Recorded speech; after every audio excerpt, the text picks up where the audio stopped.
The restoration of the monarchy. What the fuck was it all about? What the fuck was restored? Why the fuck did they want to restore it? And who gives a shit? Right. Now, as you know, the English Civil War ended with King Charles I having his fucking head cut off of his fucking shoulders and England becoming a republic and a dictatorship run by this cunt called Cromwell, who was a murdering fucking bastard and a boring cunt. While he was the fucking Lord Protector, aka man in charge of England, poor old dead King Charles's family had fucked off to France and were living over there thinking, oh shit. Now then, what the fuck was England like under Cromwell, and how long was it under Cromwell? Well, it was under Cromwell for 10 fucking years, and it was boring and shit because he was a fucking Puritan and he stopped people from having fun. He said you can't play football, you can't celebrate Christmas, you've got to wear black all the time, you can't be having a shag or having a wank even, and there's going to be no fun for anybody, and it's going to be a boring religious fucking country and really shit. And we didn't even have any kind of democratic rights or anything, because he said, oh, Parliament's shit, so I'm going to run the country as a fucking dictator. Oh, so fucking great. So people didn't really enjoy it very much. Yes, King Charles was a cunt. Yes, some of them liked Puritanism, but most people were fucking sick of it. So when Oliver Cromwell died, people said, oh, he's fucking dead now, what are we going to do? So a bunch of very powerful people, like army bosses and stuff, they got together and they said, let's invite King Charles II to be our king, the son of old Charles I. So they wrote to Charles, they said, right, do you want to come back here and be the fucking king? Look, we killed your father because he was a cunt. Promise not to be a cunt and you can come back and be king. How about that? Yeah? Charles said, alright, I fucking will. So Charles got on a boat with his family, sailed to England, and they stuck a fucking crown on his head. They said, God save the fucking king. And he was the king.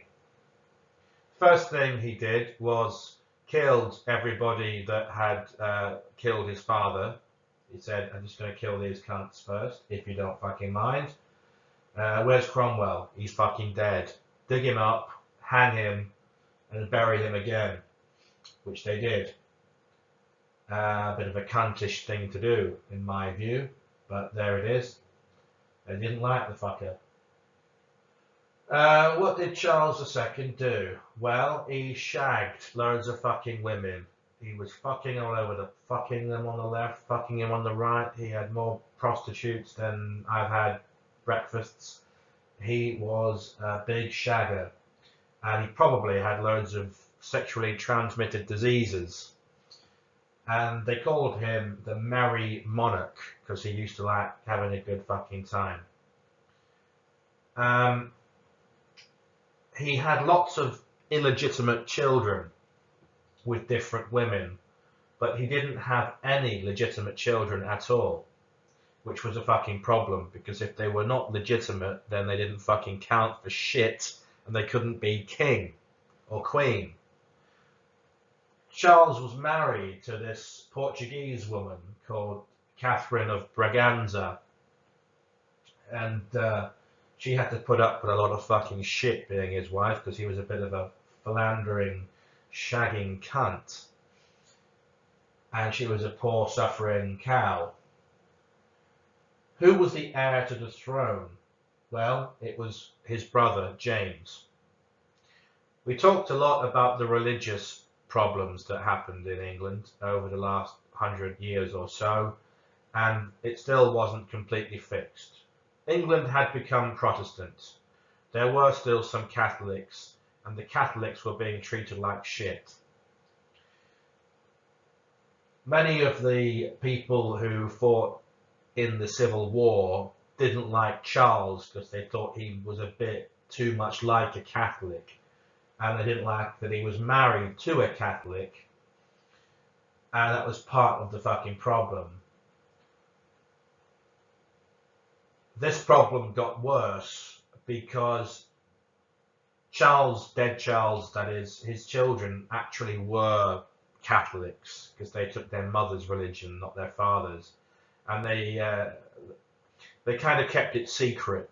They're called crypto-Catholic. Crypto means sort of secretly Catholic. Charles II pretended that he wasn't a Catholic, but he was really. And his brother, though, who was the heir to the throne, James, he didn't want to be fucking secretive. He said, yes, I am fucking Catholic, deal with it. I am what I am, and if you don't like it, you can suck my big fat fucking cock. That's what he said.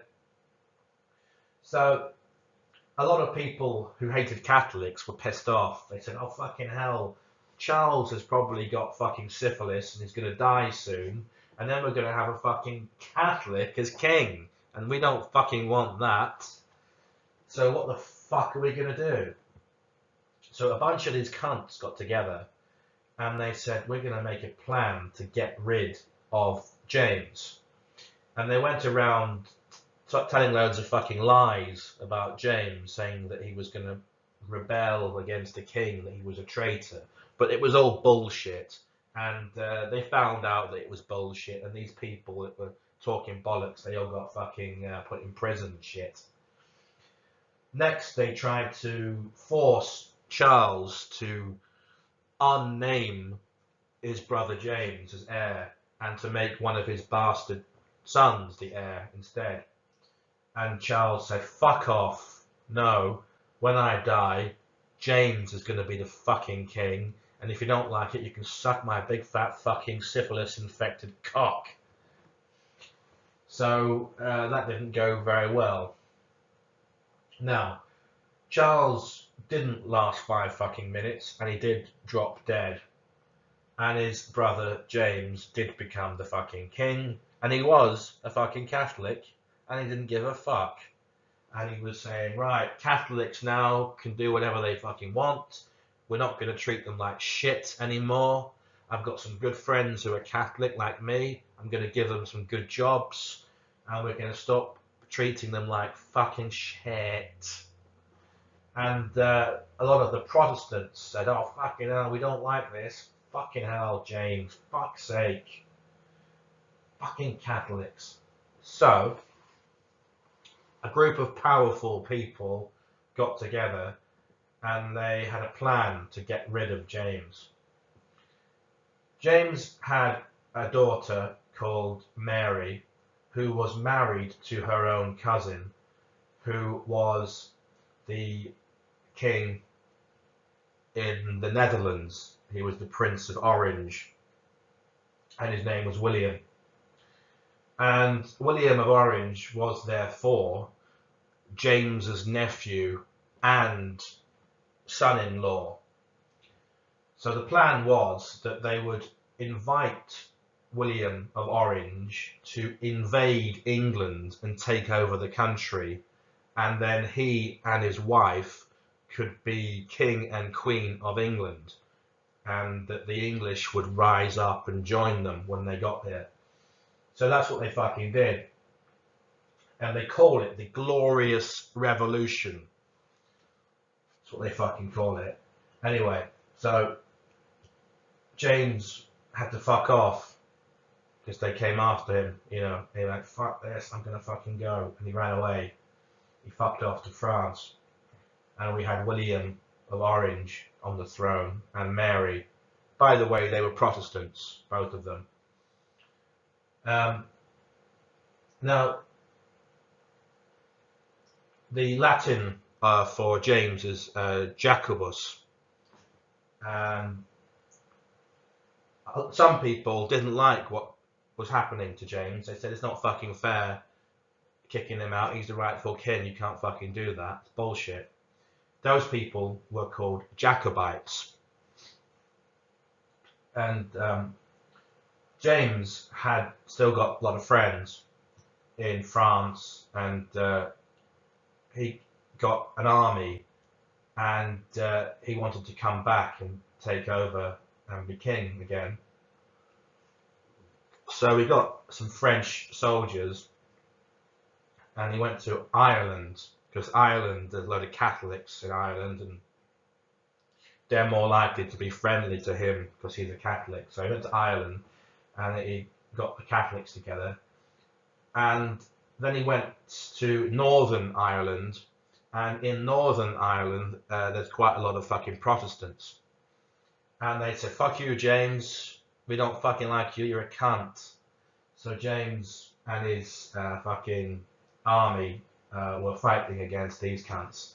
William crossed over the Irish Sea with his army and had a battle against James, and it's called the Battle of the Boyne. And James lost and had to fuck off, and he never came back again. Though his son and his grandson later on tried to come back, but they never fucking managed to retake the throne, and they lived in fucking exile all their fucking lives. And the British made a rule that if you're a Catholic, you can't be king or queen. If you're Catholic, you're fucked. And that rule still exists today in England. If you're Catholic, you can't be king or queen, which is a bit fucking unfair, really. This caused a lot of problems in Ireland because the Protestants and the Catholics in Ireland really didn't like each other, and still today there are some problems, and the Protestants in Northern Ireland still celebrate this Battle of the Boyne by wearing orange and marching through the streets with drums and stuff, and throwing bricks at the Catholics and shit and fighting, and that still happens now. And if you go to Northern Ireland, you might see some big paintings on the walls of William of Orange or James or whatever. It's also quite important because when William came to England with Mary, the Parliament said, right, you've got to give us even more rights now. The Parliament's got to be more powerful now. The king can't do this and can't do that. And there was something called the Bill of Rights, which was a list of fucking shit that the king can't do, like another Magna Carta kind of a thing. So it was another step on the road to the modern sort of democracy that we have in England now. So James was out, William and Mary were in. Mary died first, and then William was king by himself. Then he died, and then Mary's sister Anne was queen. I think she was a fucking, she was a lesbian, and she never got married, and she never had any children. So because of the no Catholics rule, the Stuarts were finished then, and this was at the very end of the 17th century and the beginning of the 18th century. So it was a bit of a problem because the English were saying, who's going to be the fucking king now? We don't have any fucking kings or queens now. What the fuck are we going to do? Well, they found some. Remember James I and VI, that cunt? Well, he had a daughter, and she had been queen in Prague for a short time, and she had a lot of children, and it was it was a grandson of hers who was a German prince called George of Hanover, which is in Germany. Hanover, not hangover, though he probably was hungover. He probably had a fucking hangover. Anyway, this cunt called George, and he was German. He didn't speak a fucking word of English, and he went to England and became the fucking king just because he was a Protestant. And poor old James was, you know, fucking not even allowed in the country. And that was the end of the Stuarts and the beginning of the Hanoverians, also known as the Georgians, because we had 4 fucking Georges: George the First, the Second, the Third, and the fucking Fourth. And they were the kings all the way through the 18th century. So that's the next video, is going to be about the Hanoverians and what we call the long 18th century. Alright, there you fucking go.